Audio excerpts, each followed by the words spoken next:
Amen. Let's pray. Father God in heaven, we thank you, O Lord, for this time sa kalakasan at hininga. Bagong araw, O Diyos, na iyong pinagkaloob nang sa ganun ay muli kami matuto at makapakinig ng iyong mga salita. Lord, just allow the power of the Holy Spirit, O Diyos, na siya kung kumilos sa buhay at meet the needs of their people, Father God. Just speak to each one of us, O Lord. Hayaan mo po na ikaw lamang ang makita, ikaw lamang ang mag-magnify and mag-glorify sa oras na ito. In Jesus' name I pray. Amen. At na po tayong makaupo. Yan, muli po, isang magandang hapon sa bawat isa at mapagpalang araw sa lahat po ng kapatirang nandito at ganoon din po sa mga kasama natin online. Amen. So, ayan, malapit ng mga lahati ang buwan ng Abril. Magmamayo na. Mamaya, hindi natin na mamalayan ang panahon. 2027 na, ano? Tapos, ano kaya yung ginawa ko sa nakaraang taon? We are going to assess yung buhay po natin o yung mga nagawa natin para sa Panginoon ng 2025.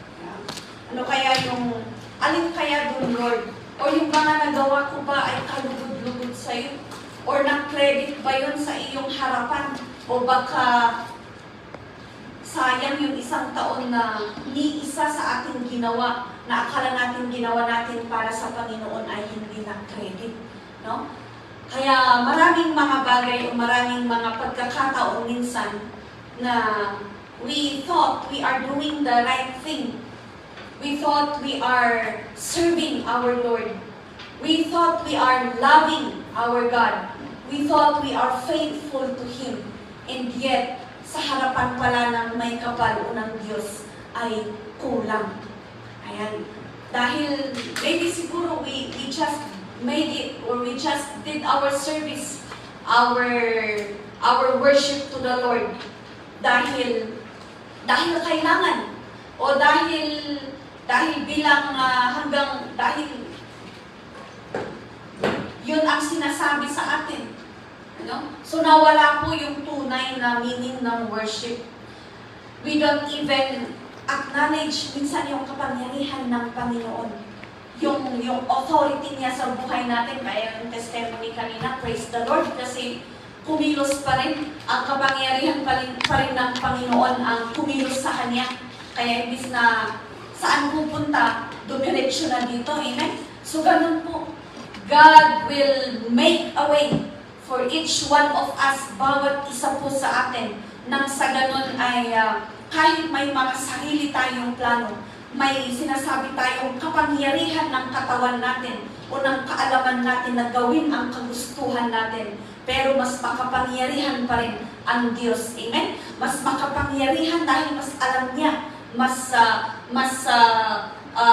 nananaig pa rin yung kapangyarihan niya kasi mas alam niya ang pangangailangan ng bawat isa. Amen? Ang pag-uusapan po natin ngayong hapon ay tungkol po sa ang sabi po dyan, the omnipotent God. Ang Diyos na omnipotent. What is omnipotent, by the way? O sinasabi natin, God is omnipotent, omnipresent, omniscience. O bukas pag-aaralan natin yung susunod. But this time, we are going to learn about the omnipotent God. When we say omnipotent, mga kapatid, all-powerful. Sabihin mo nga, all. Hindi lang po siya kalahati, hindi lang maliit, kundi ibig sabihin, all. Lahat sa lahat ng pangyayari sa buong buhay natin, makapangyarihan ang Diyos sa iyo, kapatid. Sinabi dyan, makapangyarihan sa lahat in Tagalog. So sa lahat-lahat ng pangyayari sa buhay mo, kontrolado niya. May kapangyarihan siya na i-divert ka kapag nasa kaliwa ka na at ilagay ka sa tamang landas. Amen? Ano ba? It is the ultimate authority. Ultimatum. siya yung pinakamalaki at pinakamataas na authority or otoridad sa buhay mo at sa buong mundo. What else? Capable of doing anything possible. Capable. Kaya niyang gawing posible ang imposible sa mata ng tao. Kaya niyang gawing makatotohanan ang parang hindi totoo sa mata o sa mga senses ng tao. So yan po ang kapangyarihan ng Diyos, the omnipotent God, ang Diyos na makapangyarihan sa lahat. The God who is all-powerful, who is in all authority in the life of each one. Ganun din po sa ministry. Ginagawa natin yung kalooban niya. Ginagawa natin, sinusundan natin yung sinasabi ng Biblia. But only God has all the authority and power. Siya lamang ang magsasabi kung kailan, kung saan, kung ano, at kung papaano ang mga pangyayari sa buhay mo. Amen? Amen po ba mga kapatid? Ayan, 1 Chronicles 29, 10 to 13. Sabi ko dyan, ito po si David. David praised the Lord. Si David po ay siya yung tinawag na a man after God's own heart. Malapit siya sa Diyos. Malapit siya sa puso ng Diyos. Kasi kahit anong pagkakamali ni David, ay he is may pagpapakumbaba sa kanya. There is humility. Kapag nagkasala siya, he goes immediately to the Lord and asks for forgiveness. Another one, David is a worshiper. Worshipper po si David. So David praised the Lord in the presence of the whole assembly, saying, "Praise be to you, O Lord, God of our father Israel, from everlasting to everlasting." And 11, "Yours, O Lord, is the greatness and the power and the glory and the majesty and the splendor, for everything in heaven and earth is yours." So in-acknowledge ni David kung gaano kataas ang ating Diyos, kung gaano makapangyarihan ang kanyang glory, ang papuri ay para lamang sa kanya, at ang pagbow down, ang worship ay sa kanya. Kukwana, bagi na, walang nagmumula sa atin. Kasi we are just the duty of whole mankind, if you are going to read in Ecclesiastes, is to worship, to honor, to praise the God. For everything in heaven and earth is yours, sabi niya. So sabi ni David, dahil lahat, ang langit at ang lupa ay pag-aari mo. Kaya ikaw din, kapatid, pag-aari po ng Diyos. Amen? Amen. Yours, O Lord, is the kingdom, and you are exalted as head over all. Siya ang ulo. Siya ang ulo mo. Siya ang ulo sa lahat ng mga nasyon, sa lahat ng desisyon natin. Ibig sabihin, siya ang may alam ng lahat. Siya ang may control. Verse 12, "Wealth and honor come from you." Tignan ninyo. Ang mga pera, yung mga trabaho natin, yung mga kung anong title meron ka, kung ano man ang narating mo sa secular na trabaho o sa pamilya mo, or even in the ministry, wealth and honor comes from you. Kanino nanggaling po? Sa ating Diyos. Amen? You are the ruler of all things. Ayan, ruler. In your hands are the strength and power to exalt and give strength to all. Ibig sabihin, nasa Kanya ang kalakasan natin. Nasa Kanya ang buhay mo. Nasa Kanya ang buhay ko. Nasa Kanya ang future mo. Amen? Nasa Kanya ang future ng bawat isa. In your hands are the strength and the power to exalt and give strength to all. So kaya niyang ibigay ang kapangyarihan sa'yo kung gugustuhin mo. Amen. Sabi niya dyan, in your hands are the strength and power. Kalakasan at kapangyarihan to exalt and give strength to all. And verse 13, now, our God, we give you thanks and praise your glorious name. Sa lahat ng meron tayo, ang gagawin ng mga tao ay magpasalamat at magpapuri sa Kanya dahil sa Kanya lamang ang lahat, sa Kanya lamang ang honor, sa Kanya lamang dapat tayo magpasalamat. Sa Kanya lang kasi wala nang iba. Amen? Alam naman po natin na siya ang tagapaglikha, siya ang may likha ng lahat ng nakikita natin. Pero tignan po natin, may mga example po tayo dito, 6 na example. Kung paano ipinakita ng Diyos ang Kanyang kapangyarihan, na siya ay makapangyarihan sa lahat. O di ba, sino ang mahilig na manonood ng yung mga Spider-Man, ano ba yun? Superman, Wonder Woman, Avengers. Darna, ano pa yung mga, di ba ang daming movie na ipinapakita na, halimbawa sa Darna, may kapangyarihan siyang kapag may linunok siyang bato na yun, ay magiging makapangyarihan siya, powerful o ba tama nga, we use the power, gagamitin niya yung power na yun na tumulong. Pero yung source ng power na meron siya ay galing sa bato. Eh ang bato kaya ay hindi naman, wala namang buhay. Ang bato, paano kaya nagkaroon may kapangyarihan? Ang bato ano?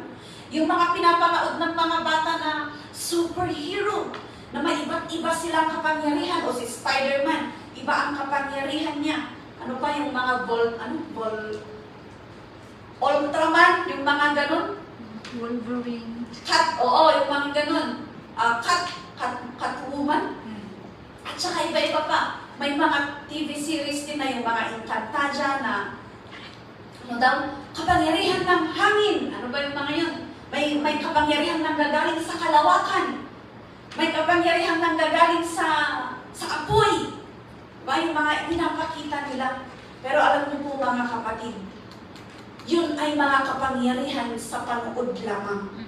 Hindi makatotohanan. Wala yan sa kapangyarihan ng Diyos. Bakit? Tao ang may likha. At saka hindi totoo. Hanggang sa panood lamang, hanggang paningin lang. Ay, ito namang nanonood. Wow! Sabi nila, ay sana may ganun din akong power. Para gagamitin ko sa mga nangbubuli sa akin. Sinasabi lang, para gamitin ko sa kumukuha ng aking baon. Diba? Gamitin para maghiganti. Those are all just power that comes in the thoughts of man. Pero alam natin na ang lahat ng mga iyon ay temporary. Hindi lang temporary, hindi makatotohanan. Walang katotohanan. Saan ka makakakita ng bato na tapos biglang nag-iba ang damit? Biglang may ano ang tawag doon? Sapot na lalabas sa mga kamay. Paano naging spider ang isang tao? Meron pa yung Ant-Man na napanood ko noon. Diba? Ant-Man, kung ano-ano na lang ang lumalabas. Sabi ko, bakit kaya wala din gumawa ng film or video na yung parang sa Passion of Christ kasi more on the suffering of Jesus Christ na ipakita kung yung kapangyarihan ng Diyos. Ay, meron yata yung The Bible. I don't know if you watch yung The Bible na wala na kasing CD ngayon. Ipakita nila yung sa Biblia, yung kapangyarihan ng Diyos. Pero kahit siguro gawan ng film yun, hindi handa siguro may mamatulad dyan eksakto na nangyari kasi film eh. So gagamitan pa rin yan ng, mahahaluhan pa rin yan ng talino ng tao. Pero dito natin makikita kapatid, So mag-base na lang tayo sa Biblia, sa mga totoong nangyari at ginawa ng Diyos sa mga nagdaang mga taon. Amen? So, lumakbay po tayo sa unang aklat ng Bible. Yeah, so I suppose and I hope na let's imagine as we go on with the verses so that we can see or maybe we can understand na sinasabi natin our God is a powerful God, and yet parang mababaw or nalag-anjay panang ibaga tayo or panang ammo tayo iti power or the authority of God over us. Okay, una po na pinakita, God's power displayed during the creation. Number 1 was during the creation. Kung babasahin po ninyo yan sa Genesis 1 and then some parts of Genesis chapter 2, yung order ng creation, ano? And nakita po natin dito na ano ang ginamit. Hindi natin makita ang Diyos, tama? Hindi natin makita ang Diyos, hindi natin alam kung siya ay may kamay siya. And then based on the word, kung babasahin po natin dyan, sa Genesis, may I just read the Genesis 1. Sabi niya, in the beginning, God created the heavens and the earth. Now the earth was formless and empty. Formless and empty. Walang laman ang mundo. And formless, hindi mo ma-identify kung anong shape. Hindi mo ma-identify kung anong klaseng bagay ang mundo. Kasi nga formless. Dark was over the surface of the deep. And the Spirit of God was hovering over the waters. Nagho-hover lang ang Spirito ng Diyos pero walang form. Pero kung makikita po ninyo, ngayon, ano ang hugis ng mundo? Bilog. Yun ang description kapag makinan, bilog. So may form na siya, may forma na siya. Ma-identify mo na kung nasaan dyan ang tubig, ano? Ma-identify mo na ang stars, ang heavenly things. Ma-identify mo na kung ano ang gabi at kung ano ang araw. Alam niyo ba na ang lahat ng mga ito ay bunga yan ng kapangyarihan ng Diyos. And then in verse 2, and God said, and then doon na nagkakasunod-sunod na doon yung mga ginawa niya. God said, sinabi ng Diyos. So the power of mouth, the power of saying, the power of words coming out sa Diyos. So may kapangyarihan ang bawat salita na lumabas sa Kanya. Amen? Amen mga kapatid? Amen. Amen. So there, it portrays God's power. God's power and may kapangyarihan siyang i-organize ang bawat isa. Kaya ang buhay mo kapatid, organized. Bakit organized? Because of the power of God. Because of the power of the Holy Spirit of God na siyang nag-aayos, nag-o-organize ng bawat chapter ng buhay mo. Bawat page ng buhay po natin ay nakasalalay sa Kaniyang kapangyarihan. Amen? Ano pa? The power of artistry. Kaya sabi nila, the best artist in the world is God. Kaya maganda. O sino nagsabi, ay, ang pangit naman ng sun. Ang pangit naman ng mundo. Ang pangit naman ng earth. May narinig bang kayo nagsabi nun? Wala. Pero may narinig lang ako, ayaw ko na sa earth. Malay ko kung bakit ayaw na nila sa earth. Masarap kaya ang kanin, di ba? Maganda kaya na magpunta dito at mag-fellowship. Bakit sinasabing ayaw na nila sa earth? So God's power was displayed through His creation.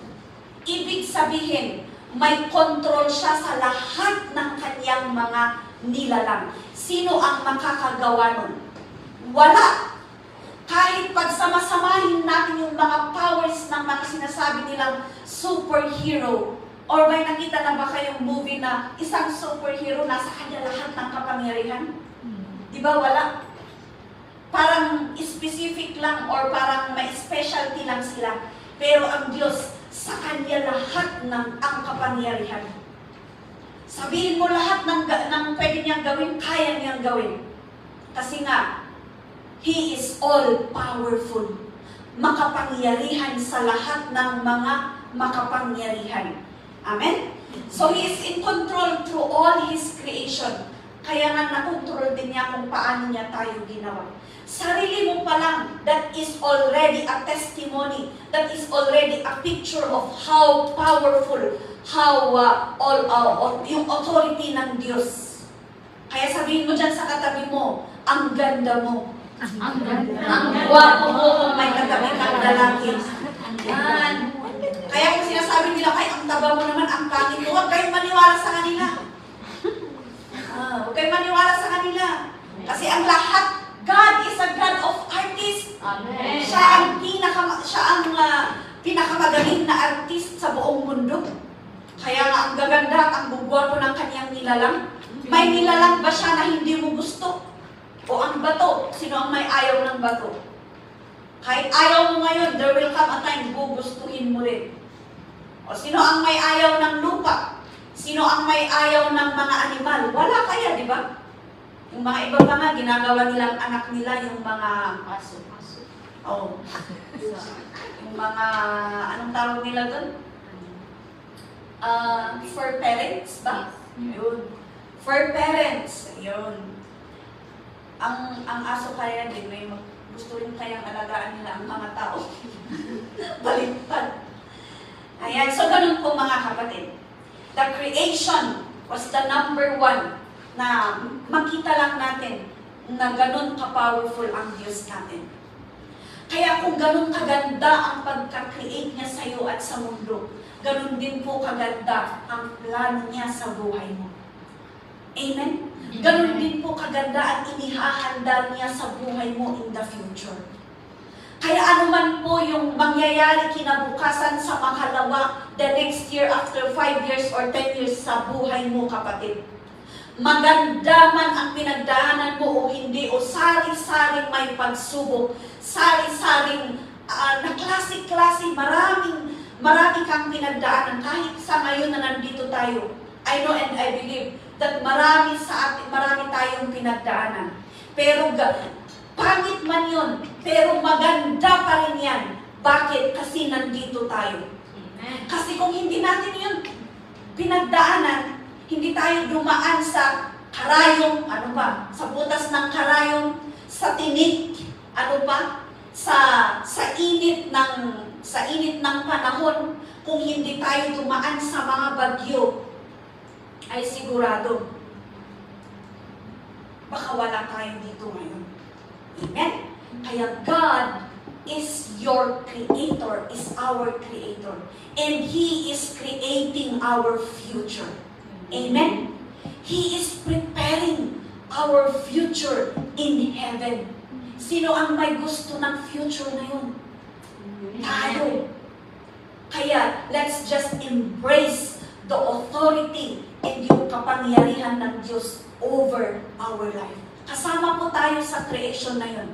Kaya siya, and He is in control of that creation. Pangalawa po, na i-display o nakakitaan ng kapangyarihan ng Panginoon is during the Exodus.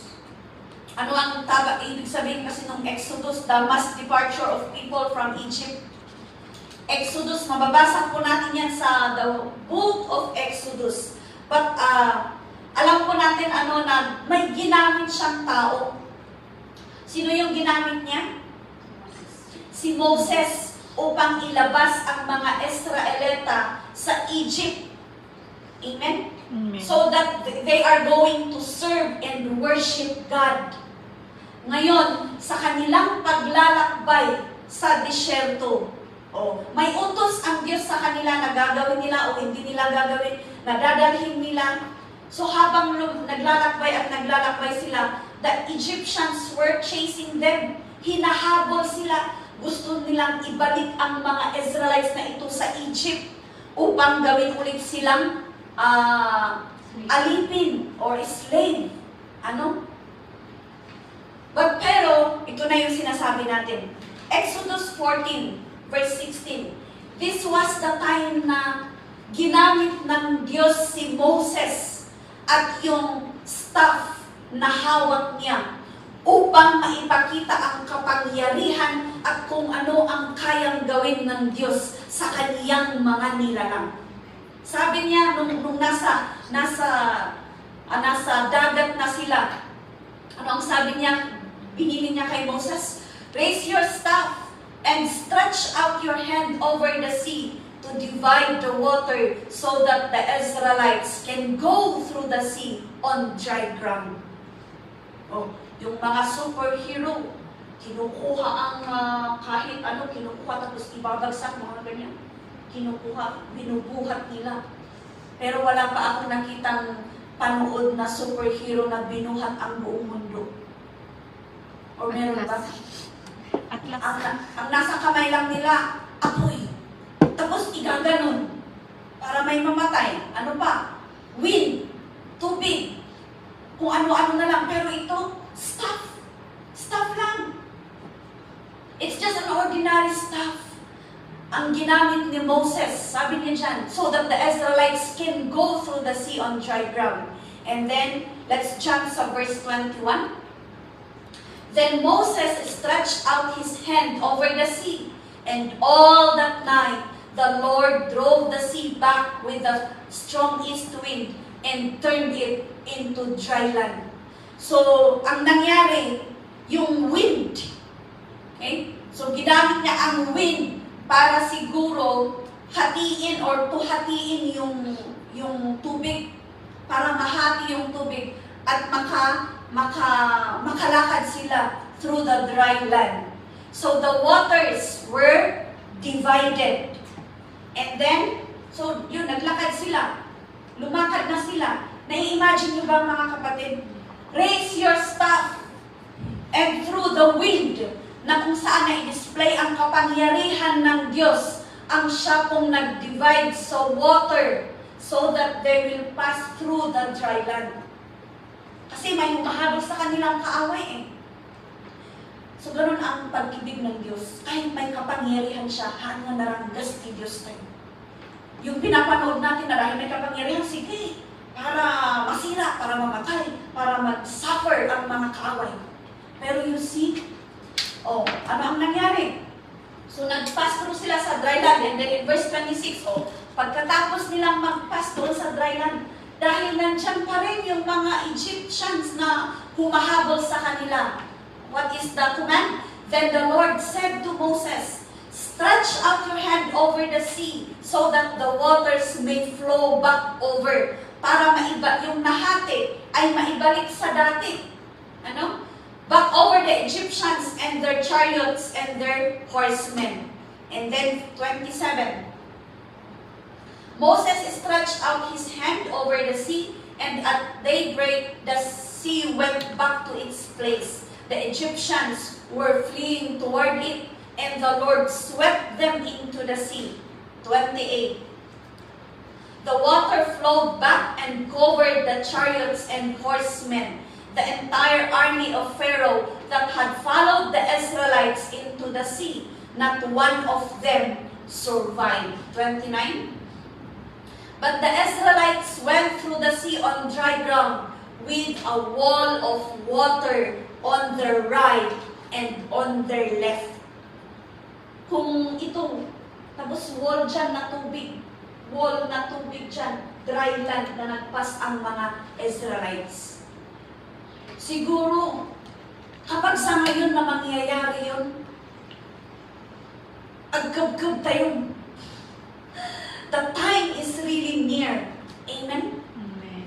Yung mga imposible na makikita ng mata mo na posible sa Diyos, ganun po ang kapangyarihan. Amen? That's the power of God over our life. Kaya yung situation na yan, God's ability to redeem despite challenges. God has the power to redeem us. Ano? Hindi kayang i-redeem ng ninuman ang buhay ng bawat isa. Only God can do that because of the power that He is carrying. Pangalan pa lang niya, powerful na. Ano pa? It illustrates God's divine power to deliver, to protect, and provide. In other words, God makes a way. God has the power to make a way in your life, kapatid. To deliver you, to comfort you, to save you from the enemy, from the power of sicknesses, from the power of darkness. God has the ultimate power to restore your life, to restore you kung ano man, kung saan ka man naisagmak. Kasi kung, ano na ang tawag doon, yung pag-divide niya pa lang sa daan, He has given the Egyptians to parang mag-second thought to stop chasing them. Kasi alam nilang hinahabol nila at anytime yung God ni Moses ay ibabalik niya yung tubig, sila ang mamamatay. Pero they were not, hindi nila nakita yung warning sa sitwasyon na yun. But God, who has the control, authority, and power in our life, ano? Yung kapangyarihan na yan na kaya kanyang isave sa mga kaaway. Okay? Sabi nga, God will make a way when it seems there is no way. Kasi limited lang ang kaisipan natin, ang pag-iintindi natin. Pero ang Diyos, posible lahat sa Kanya. Amen? Ano ba? Nung sinabihan niya si Moses na maraming kapangyarihan na mai-display during the time of Moses. Miracles upon miracles. And number 3, mga kapatid, the resurrection of Lazarus. Ito yung sinasabi natin. Resurrection. Kaya niyang buhayin ang patay. Okay, in John 11:38 verse 44. John 11. Jesus once more deeply moved. Ito yung nung namatay na si Lazarus. Tapos ilang araw na ang dumaan bago siya dumating. So, sabi nila Mary and Martha, sana kung mas maaga kang dumating, buhay pa sana ang kapatid naming si Lazarus. Pero ang sabi ni Jesucristo sa kanila, kina Mary at Martha, hindi ba ako ang resurrection? So that word resurrection, okay, tignan po natin. It was a cave with a stone laid across the entrance. And 39. Take away the stone, sabi niya kung saan nailibing si Lazarus. But Lord, said Martha, the sister of the dead man, by this time there is a bad odor, for he has been there 4 days.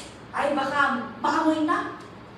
Kasi siyempre, pag matagal na yan, mangangamoy talaga. Kasi 4 days, imagine ano. Walang balsamo siguro noon. And then next verse please. Then Jesus said, did I not tell you that if you believe, you would see the glory of God? And 41, so they took away the stone. Then Jesus looked up and said, Father, I thank you that you have heard me.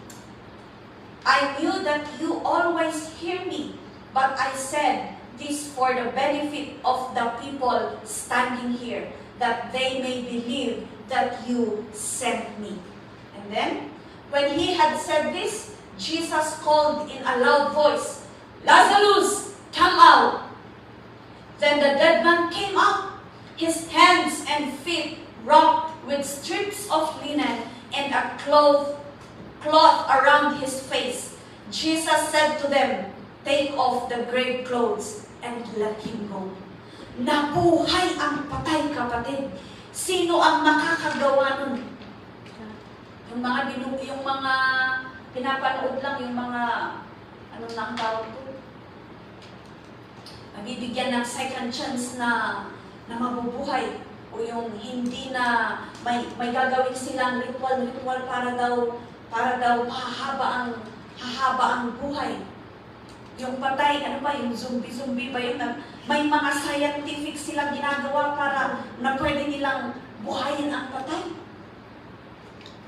Alam niyo kung saan nanggaling yung mga yan? Imposible hindi nila alam ang word na resurrection.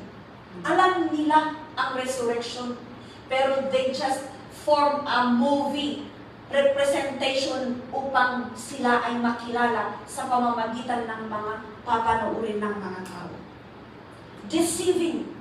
Kaya lahat ng pinapanood natin, hindi lahat ng pinapanood natin ay nakakatulong sa spiritual na pamumuhay natin. Most of them for sure will deceive us. Will deceive or will just parang nagpapakita ng false, ano na yan? May halong talino ang tao na kaya even in sa mga movie na Christian movie, lalo na yung Superbook na pinapanood, I don't know if we still have that in the Philippines. Panoorin ninyo yung mga yon. If we do not really read our Bible and we do not know the word, the truth about God, ay talagang maniniwala ka sa pinapanood natin na mga kahit Christian movie. Kaya there was a time na be careful, even those are Christian movies based on the Bible. But if we, kaya ini-impose or sinasabihan tayo, ini-enforce ng ating tatang bishop, read your Bible. Basahan nyo ang Biblia yun. But most of the time, he tells that to us. Tapno, amuyo, iti gandang ganyo. Amuyo, no, niya iti mangyari. Because if we really do not know the Word of God, we do not understand. Kaya, kung ano na lang, dahil Word of God, dahil nanggaling sa Biblia, pinapaniwalaan natin o naniniwala tayo. So it's a challenge as well to everyone. To really read, have that time to meditate and devote ourselves to read the Word of God. Amen? Resurrection. Binuhay niya ang patay. So, totoong nangyari ito. And then, witness sina Martha, sina Mary, at yung iba pang tao na nandun. Binuhay niya ang patay. Amen? So, ano ang ibig sabihin doon? A proclamation of power over life and death. Ano ba? It foreshadowed Christ's own resurrection. Parang anino ng pag-resurrect ni Hesus Kristo. Na kung ano ang nangyari kay Lazarus, kung ano ang ginawa niya kay Lazarus na nabuhay sa pagkamatay, ganun din po ang nangyari sa kanya. Showing God's divine power knows no bound. Walang boundary ang kapangyarihan ng Diyos, kaya nga makapangyarihan sa lahat. Amen? Not even death. Not even the finality of death. So there is no boundary in the power of God. Ganon din po sa atin. Tignan niyo ang buhay natin. Namatay tayo dahil sa kasalanan. Pero tayo'y muling nabuhay dahil sa Kanya. Amen? Binuhay Kanya. Amen? Amen. Kaya nga nandito tayo ngayon. We are made alive in Christ. Kaya nabuhay ka. Nabuhay ka, sabihin mo dyan sa katabi mo. Nabuhay tayo. Kaya hindi ka lang patay. Amen? Dahil Espiritu na ng Diyos ang bumubuhay sa atin ngayon. Kaya nandito tayo. And we praise God for that. For we have chose to be alive with Him. And not to die in the darkness. Or in the sin. Or in the worldly things. Amen? Pang-apat po mga kapatid. The healing miracles. Marami po tayong mababasa sa Bible. New Testament. During the time of Jesus na pumunta siya sa iba't ibang lugar upang ipahayag ang salita ng Diyos, upang ibahagi ang tungkol sa Savior, ay ginamot niya, milagro, Right at that moment, ay ginamot niya. We can read those in different verses and chapters or books in the Bible. Examples there, He gives sight to the blind. Yung bulag, nakakita. Kaya nga may awit, di ba? Ano yung awit na yun? I saw the light. I saw the light. I saw the light. Awit lang yun. Kahit awit yun, pero malaki ang testimony nun. Malaki ang aral doon. Praise the Lord, nakakitan. May Ilocano kasi yun. Nakapagnan, pananapay. The impaired to walk again. The leprous patient. Maalala niyo yung 10 leprous patient na pumuntang nagpa-agas sa kanya? Tapos inagasan niya, nahil sila. Ilan ang bumalik upang pasalamatan siya? Iisa. 10 doon na-display ang milagro, ang power of healing ng Diyos. Pero iisa man lang ang naka-acknowledge sa power na yun ng Diyos sa buhay niya, na bumalik at nagpasalamat kay Yesu Cristo. Ganun po ang tao. Gusto lang natin yung kapangyarihan, pero ayaw natin i-acknowledge kung kanino nanggaling. Gusto lang natin ng blessing, pero ayaw natin i-acknowledge the giver. Oh, may kanta rin. I seek the giver, not the gift. I know my life is not my own. Diba? So, hindi po sana yung blessing, yung mga material na nakikita natin ang ina-acknowledge natin sa buhay natin. Pagkos yung makapangyarihan na siyang nagbibigay ng mga blessing na ito sa ating buhay. Amen? Amen. Oh, palakpakan natin si Mayor. Sinasabi nila, palakpakan natin ang kung ano-ano pangalan ng mga powerful man na pinapalakpakan natin. May na-identify pa kayong diferensya sa mga nag-AMC in the secular at nag-AMC dito sa loob ng church. Palakpakan tayo ni Apo Mayor. Apo Mayor, pananabay. Pero when you come in the church, palakpakan natin ang Diyos. Amen? Amen. Sinasabi, oy, palakpakan tayo ni kahit pera pinapalakpakan, kayamanan pinapalakpakan. Kaya, siyempre, pag palakpakan mo ang mayor, ay tataas ang magiging confident yan ang. Pati paglakad ay talagang, kasi pinapalakpakan mo eh. Pero dito sa church, in the presence of God, dahil sa kapangyarihang binago tayo ng Diyos, pinapalakpakan natin ang Diyos. Why? Kasi siya ang nagbigay ng mga tao ng mga blessing na nai-experience na nagagamit natin. Amen? Let us not give credit to the blessing, but it should be to the giver of those blessings. Amen? Ay, agyaman ang tibiyag ko. I praise the Lord dahil sa aking buhay. May pagkakaiba, mga kapatid. Amen? May pagkakaiba po doon. Agyaman ang itibiyag ko. Agyaman ang kaniapo. Tainin kandak itibiyag. At hindi ko naman sinasabi na hindi tayo magpasalamat sa mga tao. Siyempre, this is more on the power that it should be, that the praise and honor and glory should be given to the true and the authority of our life. Ayan po. So with all those miracles, so every touch, every word is a channel of divine energy. Yung pangalang, sabi niya, di ba, gumamit siya ng mat, and then sa mata, and then nahil. So you can be a channel of healing, mga kapatid. You can be a channel of God's power to heal others, to comfort others. Our hands, as we just tap the back of your friend, they can feel comfort because of the power of God that is in you. Amen? Mamaya po malalaman natin. our testimony,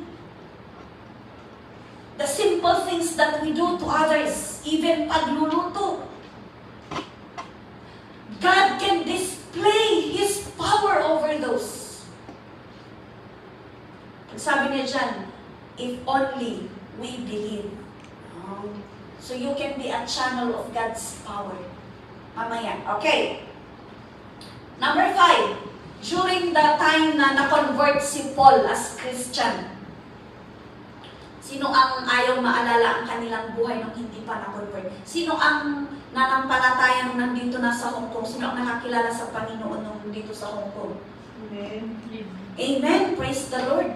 Maaring yung sa mga karamihan o yung sa iba sa atin, nung nasa Pilipinas tayo, ay nakilala natin ang Diyos. Pero alam niyo, si Paul, bago siya na-convert, isa siya sa mga tumutugis sa mga mananampalataya o sa mga Kristiyano. Isa siya sa mga pumapatay sa mga Kristiyano. Isa siya sa leader, kung sabihin na lang natin, leader na tumutulig sa o ayaw sa mga Kristiyano o nagpapahayag ng salita ng Diyos. Kaya even nung binato si Stephen, siya ang may pakana. Nag-agree siya na sige.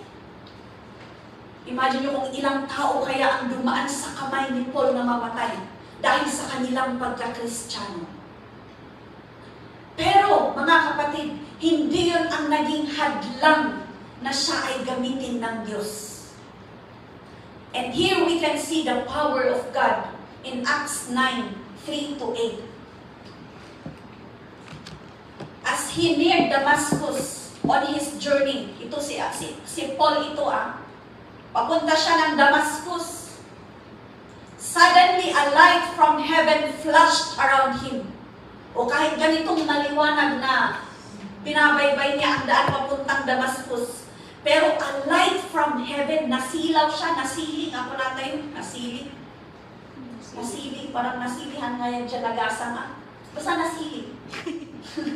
Yung hindi mo kayang tignan ang liwanag kasi nga masisira, alam kong anong mata. Okay, next. He fell to the ground and heard a voice say to him, Saul, Saul, why do you persecute me? Kasi persecutor talaga siya. Permi nga persecutor ni Paul. Why do you persecute me? Sabi niya. And then verse 5. Who are you, Lord? Saul asked. Who are you, Lord? Ay, nagtanong siya. Who are you, Lord? Alam niya pala ang Lord. Bakit pa niya sinabi, who are you? Tapos Lord pa. You see? I am Jesus whom you are persecuting, he replied. Now get up and go into the city, and you will be told what you must do. And then verse 7. The men traveling with Saul stood there speechless. They heard the sound, but did not see anyone. Mamangod na, naririnig po nila yung boses o yung salita. Pero wala silang nakikita na kausap ni Saul at the time. So parang parang baka nasisiraan. Saul got up from the ground, but when he opened his eyes, he could see nothing.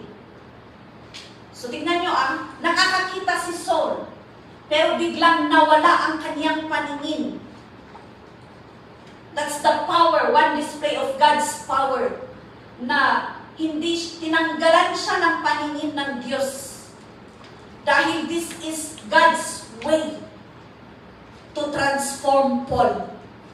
So they led him by the hand into Damascus. Hindi siya, syempre, pag hindi ka nakakakita, hindi mo alam ang daan mo, hindi mo makita ang daraanan mo.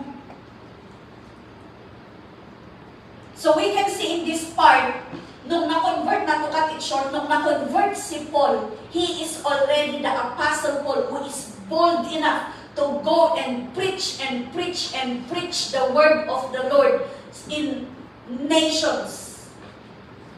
So mula sa persecutor na pumapatay ng mga Kristiyano, na-convert siya, naging siya na. The boldness was there to really preach about Jesus, about the Son of Man. Kaya nga sa mga preaching niya, nasabi rin niya na, alam ko, dahil alam niya kung paano mabuhay sa darkness. Alam niya kung paano nabubuhay ang isang hindi nakakakilala sa Diyos.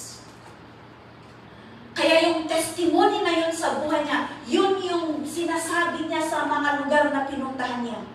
He was a living testimony of God's power to transform lives. Amen? Amen. The power of God to transform life. Kaya kahit sino pang makasalanan yan, ano pang bigat ng kasalanan na ginawa ng isang tao, God can transform. Power of transform even the vilest sinner into new life of purpose and direction. God has the power to transform and direct us. Kaya nga nandito tayo ngayon, kaya alam niyo mga kapatid, ang testimony very important. Our life is a big testimony. It's a powerful testimony of how God transformed us. Yung mga iba't ibang testimony ng mga kapatiran na naging addict sila, yun lang kasi ang alam nating masama. Yung addict, magnanakaw, pumatay. Pero masama din ang unforgiveness, nagtatanim ng sama ng loob. Ano ba? Yung mga pananalita, the way of our thinking, yung pinapanood natin, yung pinapakinggan natin, still those are part of worldly things kung hindi nakakalugod sa Diyos. And He can transform us, even our heart, into someone who is already listening to the Word, listening to praises and worship. Think of what glorifies the Lord. Do what pleases the Lord. Amen? Amen. So kung ginawa niya noon, kaya niyang gawin sa atin, ginawa niya sa atin, ginawa niya sa iyo, gagawin niya rin sa pamilyang pinagpipray mo. Gagawin niya rin sa mga kaibigan mo. Kung ginawa niya dito sa Hong Kong, gagawin niya sa ibang nasyon. Kung ginawa niya sa Pilipinas, lahat sa buong mundo, kaya niyang gawin. So the God that we are serving here is the same God na sinuserve ng kapwa natin mananampalataya. Kasi may iba-iba rin na the God of love, anong sabi nila doon? In Roman, may mga ganun-ganun. The God of love, the God of beauty, the God of strength, the God of harvest. Magkakaibang God, kaya ang dami-dami God. I forgot what nationality was that. Was that Hinduism, yung ang dami nilang God.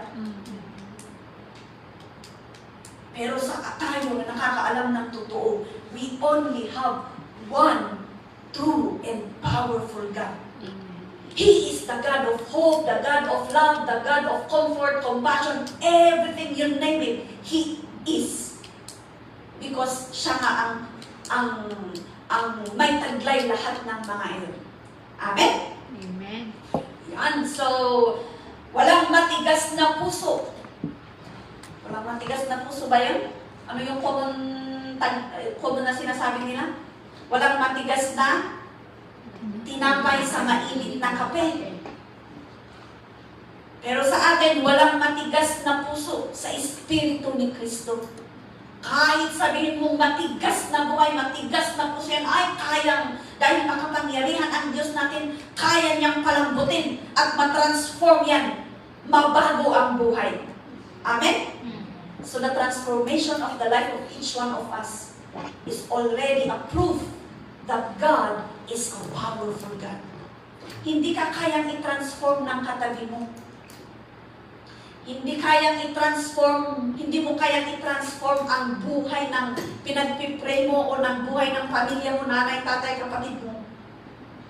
Only the power of God, the power of the Holy Spirit can transform them. But it does not mean to say that we will stop praying for them.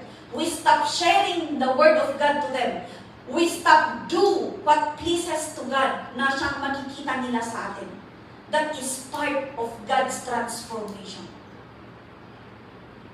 Amen? Kasi nga sabi ko kanina, we can be a channel of God's divine power para ma-transform ang ibang tao.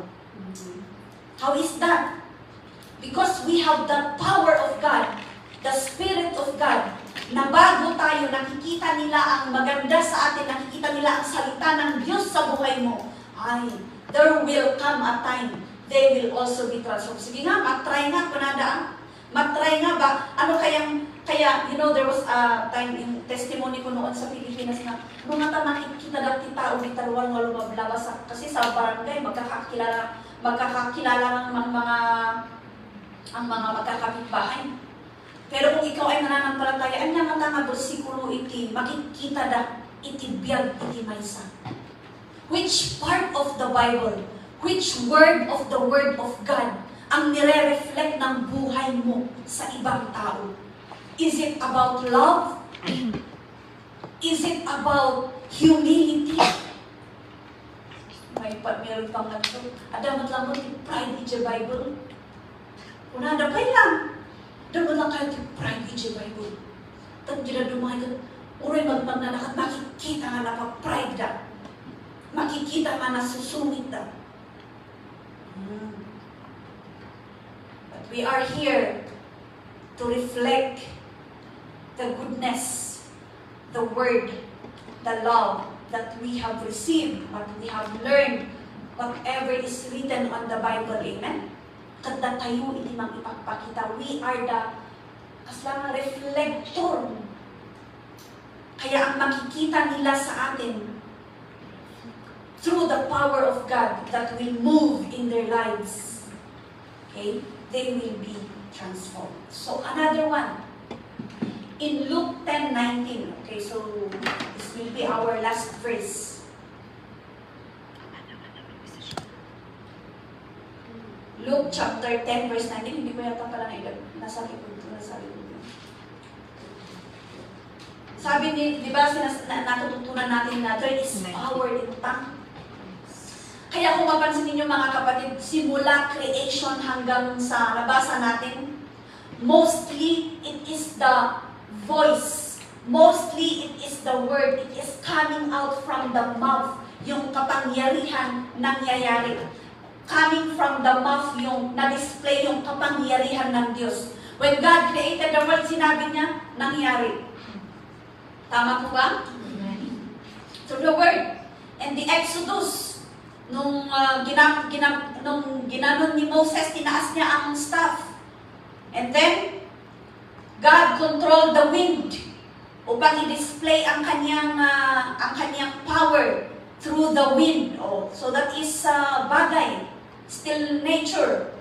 The resurrection of Lazarus, come out. When he said, come out, through his mouth, through the mouth of Jesus Christ, doon na-display ang miracle or ang pagkabuhay ni Lazarus. Yung mga miracle healings.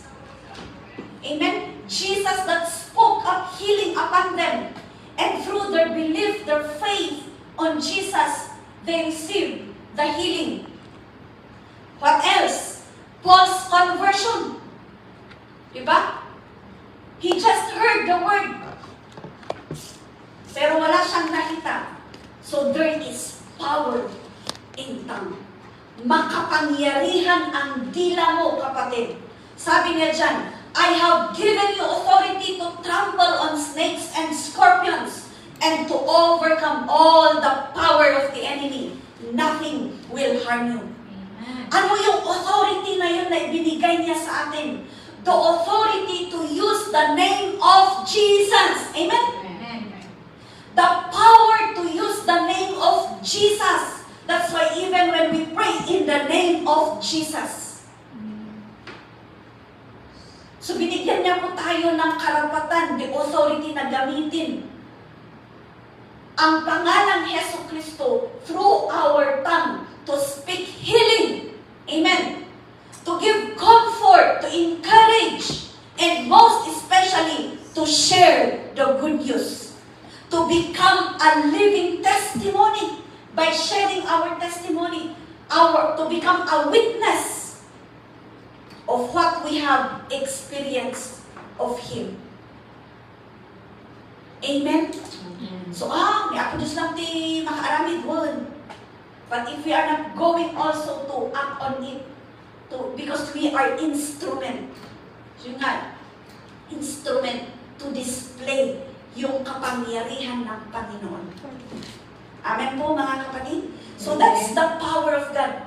Ang makapangyarihan sa lahat. God is using you and me, using every one of us, everything that He is created to display His power. And most especially, to save people. For the salvation. And no one will be saved if no one will be going and preach about the power of salvation, about Jesus Christ. Amen? Are you willing, mga kapatid, to have that, to use that power that we have received from God? Yes. Amen. Not necessarily to really to be a pastor. You know, our mission as tribe, as free believers, hindi lang po yan mission ng tribo, ito na mission ng administration, mission ng mga pastors. Lahat tayo, kaya nga free believers. At since ito yung pamilya na naipasutan tayo, we are so also naki-mission tayo. So one of us has that mission already. Amen? Also the vision ay sabali akyat. So vision the church. Sino ang gagamitin para makamit yung vision na yan? Sino ang gagamitin upang maipatupad o magawa yung mission? Tayo lang din. So whatever the skills and talents that God has given you, use it in the mission. Amen? Amen. Hanggang mission ka ito akalaan ko. You know, our very online, kahit saan ka nandiyan ka, we are ministering. You are ministering to your employers, to work, to wherever we are. Kahit sa mga friends natin, even in chat. May mga chat groups. We have our chat groups even since high school, college, even sa mga naging ka-workplace, and then mga close friends. Doon. Nagagamit yun to ipahayag o ibahagi. Not really to bersikulo ang dami, kasi syempre, parang God will guide us then how we are going to reach out sa kanila. Yung mga approach po din natin. And we will also have that, all the more that power when we continually have that personal communication, devotion, read and pray to God. More importantly, when we have also, this is my encouragement also, to just schedule our personal, our fasting. All the more we will have that power in us. All the more God will pour out His Spirit, and then we will, doon ko na ay, powerful, yung mga pinapanood na natin, o yung mga very powerful, makapangyarihan, walang makakatalo sa Kanya. Di how much more for us, na anak ng totoong Diyos, na anak ng totoong makapangyarihan sa lahat ng kung ano-anong kapangyarihan meron ang mundo. All the more na ma-display sa atin yung kapangyarihan ng Diyos if we are just but willing to be used. Amen? So that is our omnipotent God. God is using you. Our all-powerful God is using you, using each one of us upang po the power of salvation will come to all the people of the world. Amen. Amen? So yun lamang po mga kapatid. To God be all the glory, for we are product of God's power. You and I are product of God's power. And then yung paggamit niya po sa mga buhay na binigyan niya ng pinahintulutan niya na gamitin upang tayo po ay maakay, magamit upang tayo ay makarating at makakilala sa Kanya. So ganun din po, pasapasahan lang yan. Kung ang mga nanay may pinapamana sa mga anak, ganun din po sa atin. Ano yung ipinapasa natin? the Word of God, the salvation, the mission, the ministry. So, the mission of Jesus Christ, the ministry of Jesus Christ, pinasa niya sa mga disciples, and then from until now, ganun din po. Hindi naman po nagbago yung pinasa na mission ni Hesus Kristo. Yung mga ways, yung mga pamamaraan, noon walang concert crusade noon, tama? Pero may healing pa rin. But still, they are worshiping, they are praising. Kaya nga sina Miriam, naging dancer sila. David was a worshipper. Even Lucifer na nalaglag from heaven was a worshipper, worship leader. So these are all by means that God will use to display how powerful He is. Kasi yun, siya lamang ang dapat na tatanggap ng papuri at pasasalamat sa mga nangyayari sa ating buhay. Amen. Maraming salamat. Let's pray. Oh, Heavenly Father, our omnipotent God, maraming salamat, O Diyos, dahil Ikaw ang Diyos naming makapangyarihan sa lahat. At alam mo, O Diyos, ang nilalaman o ang kabuuan ng buhay namin.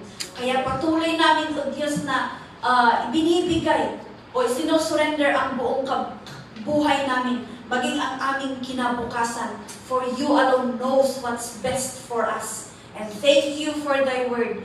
Seal it, O Lord, as we are going to remember, use them, and put in application, Father God, in our daily walk with Jesus.